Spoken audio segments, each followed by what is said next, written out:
Olha, a gente vai falar dessa questão climática e da gripe e automedicação. Quem nunca tomou aquele remédio por conta própria para melhorar da gripe, do resfriado? Agora no inverno, né, pessoal, os termômetros caem e os casos de gripe e de resfriado sobem. A gente está vendo aí imagens ao vivo, está fazendo um sol danado, o dia está lindo, a gente está no inverno apesar disso e as temperaturas estão oscilando muito, né? Aqui no estado, então, terrível. Um dia tá sol, amanhã já tá bastante frio, tá chovendo. Então, nessa época do ano é comum, né? A gente dá febre, sentir dor no corpo, tosse, coriza. E aí, o que a gente faz? Corre para a farmácia ou para a nossa caixinha em casa em busca de remédio para a gente aliviar esses sintomas que são muito incômodos, né? Nas crianças, então, é um desespero. E aí a gente tem gente que tem aquele costume de fazer um combo. Deixa eu misturar aqui. Vou tomar um anti-inflamatório, junto com um remédio para febre, junto com um antialérgico, junto com um xarope para tosse, ainda toma aquela pastilha de garganta junto. Tudo junto, misturado. Mas afinal, gente, o que realmente funciona no tratamento para esses sintomas da gripe?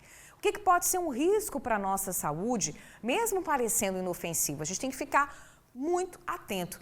Vamos conversar então agora ao vivo, já vou sentar aqui para tomar um café com a médica infectologista, a doutora Simone Tosi. Bom dia, doutora. Bom dia, Bruna, bom dia, né, a todos os espectadores. Bom, a gente está falando aí, né, desses sintomas gripais que são muito comuns agora nessa época do ano e a gente sabe, né, doutora, que muita gente, vou me incluir também, tem esse hábito, não, deixa eu tomar aqui uns 3 remédios juntos para ver se passa logo esses sintomas que eu estou sentindo. Não é por aí, não é assim que funciona, né?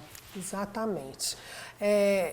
Essa época do ano já é sabido, nós vamos ter mais micro-organismos circulando, né? Tanto aqueles que causam resfriado, que é aquele quadro respiratório mais leve, às vezes uma febre bem baixa, não tem tanto comprometimento do estado geral, mas como você diz, tem uma coriza, tem uma tosse, né? E transmite, né? O que é pior, você transmite esses micro-organismos. E aí são vários, o rinovírus, né? O adenovírus, são, né, muito comuns, sobretudo nas crianças. O vírus sincicial respiratório que leva os pequenos menores de 2 anos a ficarem hospitalizados, podem ficar graves, né? Grave. Por causa da bronquiolite. E temos os que causam a gripe mesmo, que aí sim, comprometimento maior do estado geral, febre e leva muito comumente adultos, sobretudo, que têm outras doenças ao hospital, aumentando não só a internação, como até a mortalidade, né? Sobretudo aqueles que não são vacinados. Então a gente tem muito vírus circulando e a gente vai ter muito sintoma e a gente vai ter complicação desses sintomas. Né? Mas a gente vê realmente que as pessoas acabam usando indiscriminadamente, às vezes, medicações que nem vão ter nenhum benefício, tá? Mas que acham que, como você bem disse, às vezes até um efeito placebo. Exatamente. Agora, o que pode diferenciar, doutora? Você está falando aí desses vários vírus que estão circulando. Uma gripe, um resfriado comum que vai melhorar ali de repente em 5 dias, ou uma gripe boba de um sintoma ali mais grave que requer um pouco mais de atenção? Então, como eu disse, o resfriado habitualmente ele tem uma evolução benigna, autolimitada, 3 a 5 dias já está melhor.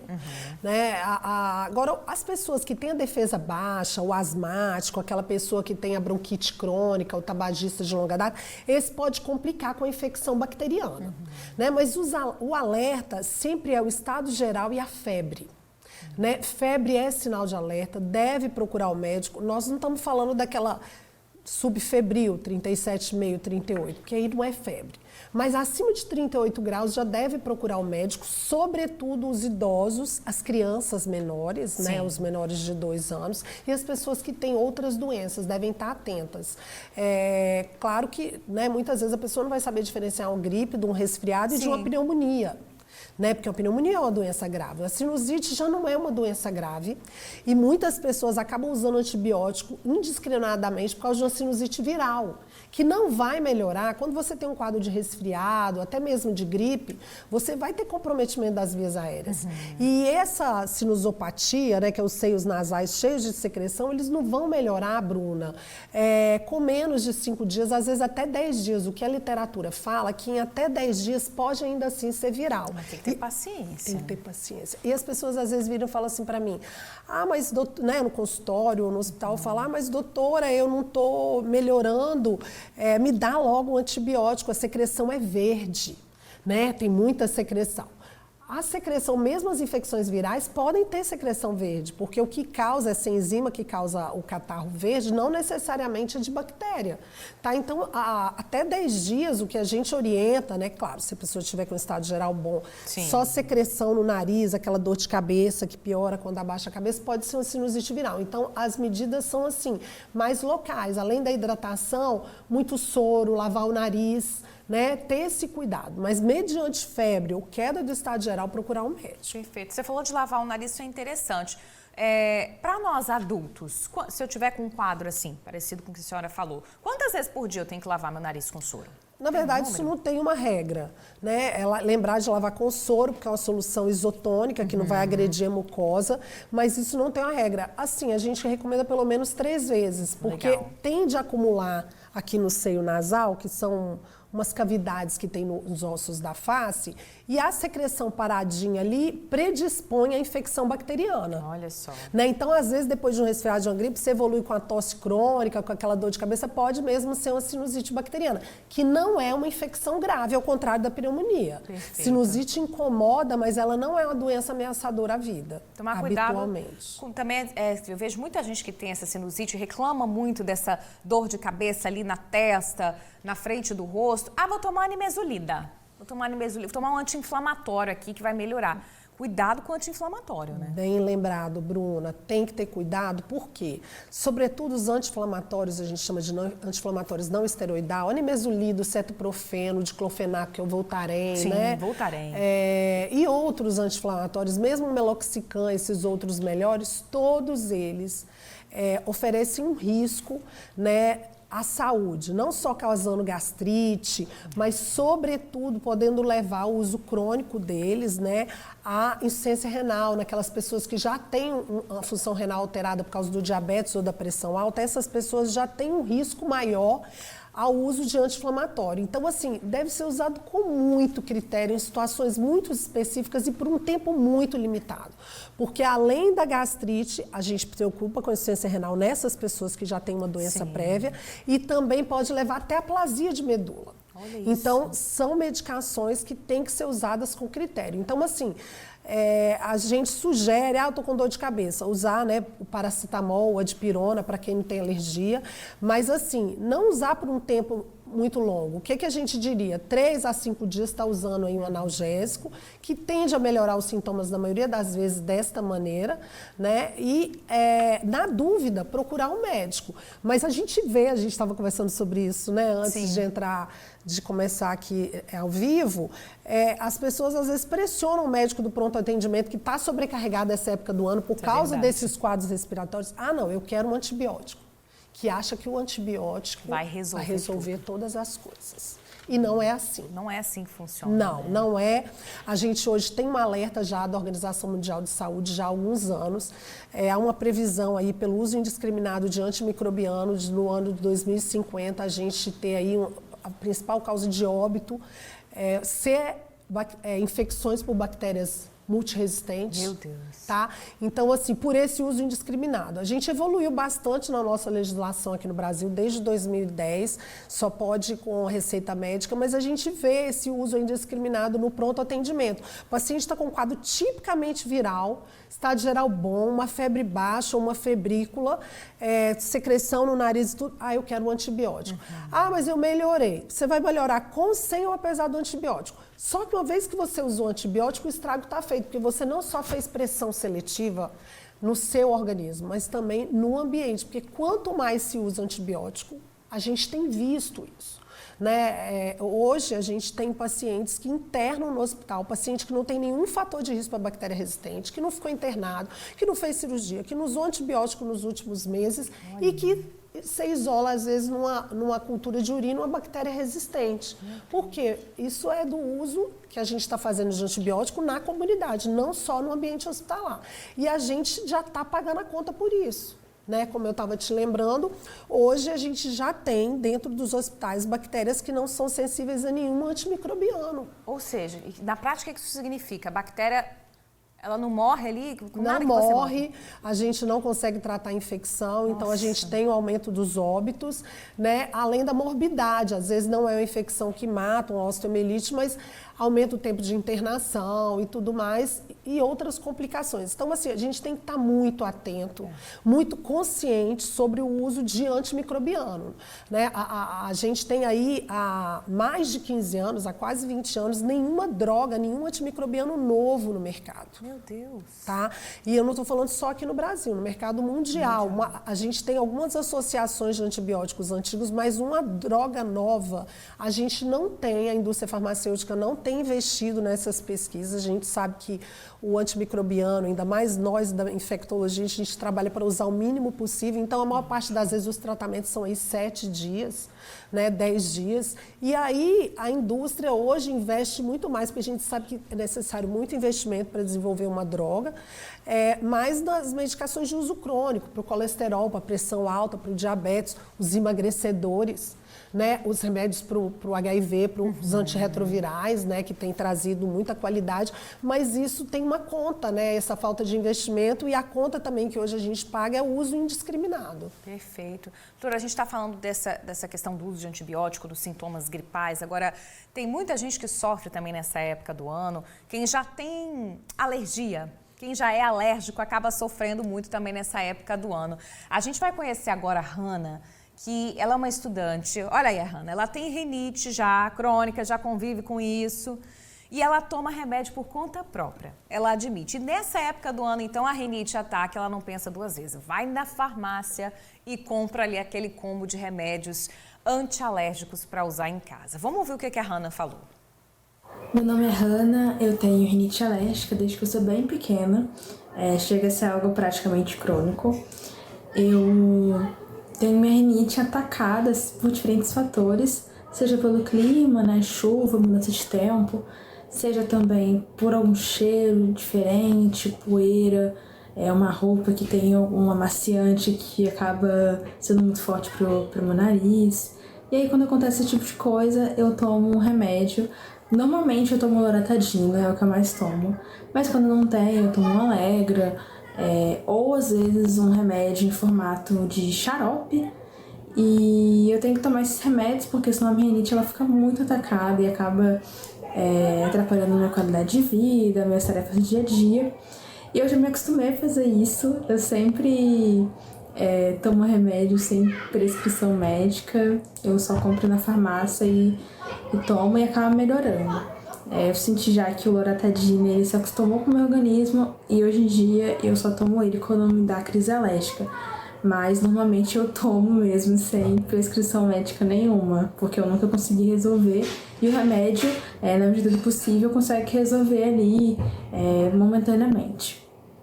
Ai, Hannah, obrigada por compartilhar aí a sua experiência com a gente. E em casa tem muita gente que se identificou com esse relato da Hannah. Interessante isso que ela falou, né, doutora? Parece que o remédio X ali já se acostumou com o meu corpo, né? O que isso significa?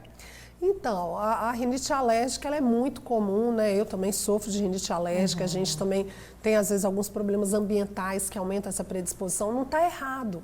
Ela já sabe, ela tem uma doença crônica e ela sabe como conduzir. Não está errado ela usar anti-histamínico. Os anti-histamínicos como a loratadina, né, e qualquer outro, né, poloramine e outros que a gente tem. Hoje em dia a gente tem algumas medicações até melhores para rinite alérgica. Allegra, isso, que é a fenoxifenadina. Então, assim, não há problema em utilizar. Tá? Não são medicações que a médio e longo prazo tem alguma outra repercussão, como os antibióticos. Então, não é um problema usar se ela já sabe como manusear, né?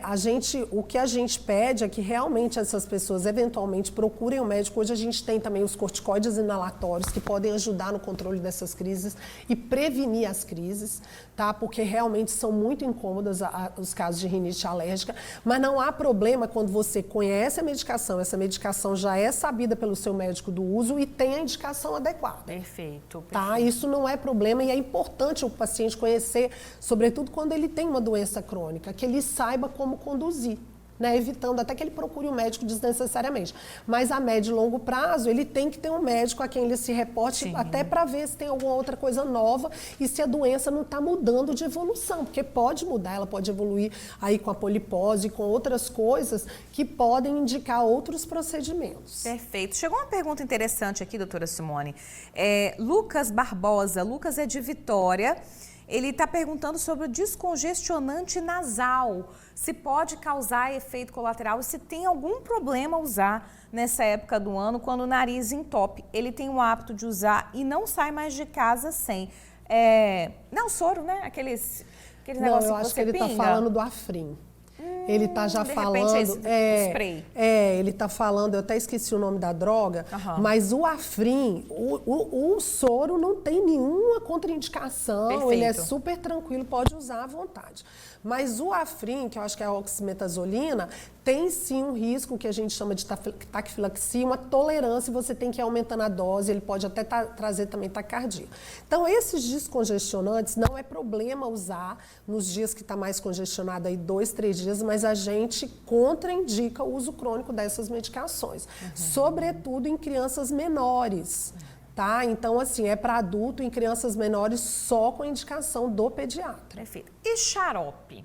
Xarope, nesse combo de medicações que a gente está falando, tem gente que toma aqueles xaropes caseiros, né? Aquela receita da vovó, e aí mistura ali no copinho, às vezes, mel, alho e bota tudo ali no combo. Tem gente que compra o xarope na farmácia também. Tem algum problema usar? Os xaropes em si não tem problema, desde que assim, por exemplo, no diabético ele não pode usar um xarope que tem açúcar. Perfeito. E você também não vai tomar, porque alguns têm álcool, então você não vai tomar o frasco todo, né? Geralmente é 1 a 2 colheres a cada 8 horas. Por alguns dias isso não tem problema, né? Desde que, né, nessas populações aí no diabético tudo seja seguido de acordo com a bula, né? O que pode ou não, em quem pode ou não usar. Mas assim, não tem melhor xarope descongestionante do que líquido, do que água. A gente também tem a N-acetilcisteína, que é o fluimucil, que ajuda a fluidificar a secreção, tá? Mas muito líquido é o ideal. E é importante também chamar a atenção, porque as pessoas às vezes acham que o xarope vai resolver todas as coisas. Ele ajuda a expectorar a tosse, mas existe um tempo de evolução da doença, que o vírus está ali causando aquela congestão, produzindo secreção, inflamando a mucosa. Então, assim, até 5 dias, infelizmente, o xarope ajuda, mas ele não resolve. Tem uma outra coisa também que você falou que eu acho importante a gente chamar a atenção, que é a vitamina C. É verdade. Tem gente que depois que gripa, já compra ali no combo aquele efervescentezinho. Isso, mas isso é uma crendice antiga. Os estudos mostraram que a vitamina C não ajuda a prevenir, nem ajuda a tratar. É mesmo, doutora? A vitamina C é boa para em outros aspectos, como antioxidante e tudo, mas as vitaminas, no geral, a gente tem que ter muito cuidado. Hoje em dia, a gente vê muito isso em rede social. Hipervitaminose também pode causar doença, vitamina D em excesso, o cálcio. Então, assim, muito critério, tá? Mas a vitamina C, provavelmente, você está gastando o seu dinheiro. À toa. À toa. Olha aí, gente, já tomei muita vitamina C efervescente, é bom saber. Falando em vitamina, tem alguma coisa, né? Claro que é bacana a pessoa sempre conversar com o médico que acompanha ela, mas tá nessa época do ano, ainda não gripei, mas quero fortalecer a minha imunidade. O que dá pra gente fazer, pra gente tentar prevenir e não pegar? Nas crianças também? Então, Bruna, a melhor maneira da gente evitar uma infecção respiratória viral é evitar contato com a pessoa contaminada. Olha aí. Tá? Então, assim, vai pegar em coisas que todo mundo pega, tem alguém em casa doente, vai pegar na maçaneta, passar álcool na mão, ou lavar as mãos com água e sabão. E se você está com alguém doente dentro de casa ou no trabalho, estimula essa pessoa a usar máscara, porque é uma barreira, ou quando ela for tossir ou espirrar. Usar o toalete bronco não é a mão, porque a mão você vai contaminar e vai passar. Mas fazer esse movimento assim, na hora que for tossir ou espirrar, isso já ajuda, isso tem nível de evidência. Aí você às vezes vai falar assim, mas Simone, eu já tive gente resfriada e eu não pego gripe. Eu tenho paciente que é assim, e é verdade. E a gente não sabe porque algumas pessoas saudáveis, como eu e você, por exemplo, convivendo no mesmo ambiente, eu fico resfriada e você não fica. A gente não sabe por quê, mas é certo que bons hábitos alimentares, bons hábitos de vida, a pessoa, né, que não tem nenhuma doença crônica, então evitar fazer exercício físico, tá bom? É importante para aumentar sobrepeso e tudo mais. Perfeito, doutor. doutora Simone Tosi, médica infectologista, dando uma aula. Aprendi muita coisa hoje, hein? Já fiz muita coisa errada. Quem está em casa também, com certeza, aproveitou muito a nossa conversa. Obrigada, doutora. As ordens, Até eu que a próxima. agradeço. Tchau. Valeu. Vamos encerrar juntas a nossa manhã aqui de quarta-feira. Um beijo para você, pessoal, e até amanhã às 8h15.